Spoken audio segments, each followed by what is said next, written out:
My name is કૌશલ. હું આ ટ્યુશનમાં આ સંસ્થામાં હું 10મા ધોરણથી આવી અને મારો ફર્સ્ટ લેક્ચર હેમંત સરે લીધો હતો અને તે દિવસ સેટરડે હતો અને ગ્રામરનો લેક્ચર હતો. સરે સૌથી પહેલાં તો મને ગ્રામરનો સ્પેલિંગ પૂછ્યો અને મેં લખ્યું પણ મને આવડ્યું જ નહીં. મને થયું મને ઇંગ્લિશમાં પણ વાંચતા બધું આવડતું હતું, ટ્રાન્સલેટ નહોતું આવડતું, પણ એમને ગ્રામરનો સ્પેલિંગ પૂછ્યું તો મને ગ્રામરનો સ્પેલિંગ પણ ના આવડ્યો. ત્યારે મને ખબર પડી કે હું ઇંગ્લિશમાં કેટલી વીક છું. તો પછી હેમંત સરે સારું શીખવાડ્યું અમને. એમણે ડાયરેક્ટ ઇનડાયરેક્ટમાં સૂત્રો લખાયા.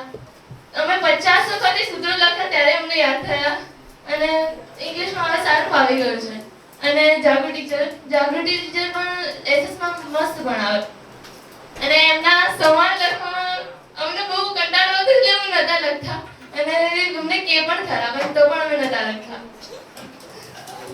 અને ઉષા ટીચર પણ બહુ સારું ગ્રામર લેતા હતા અને એમનું બધું પરફેક્ટ હતું.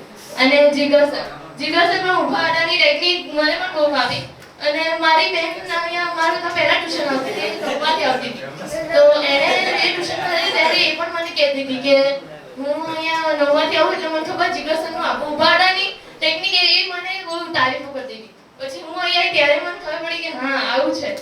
તો મને આ સંસ્થાથી બહુ જ શીખવા મળ્યું અને એ 12 કલાકના અત્યારે 10thમાં છું અને 12 કલાકના લેક્ચરમાં પણ બેસું છું. બહુ જ મજા આવે છે અને એક દિવસમાં 2-2 3-3 પેપર આપવાના અને બહુ જ બધું મજા આવે છે. એટલે ચારેય શિક્ષકોનો ખૂબ ખૂબ આભાર કે તમે મારી જિંદગીમાં આટલું સ્ટેપ મને મોટિવેટ કર્યા અને હું 10thમાં બહુ સારા પર્સન્ટેજ લાવીશ અને તમારી ઉમ્મીદને પૂરી કરીશ. Thank you all.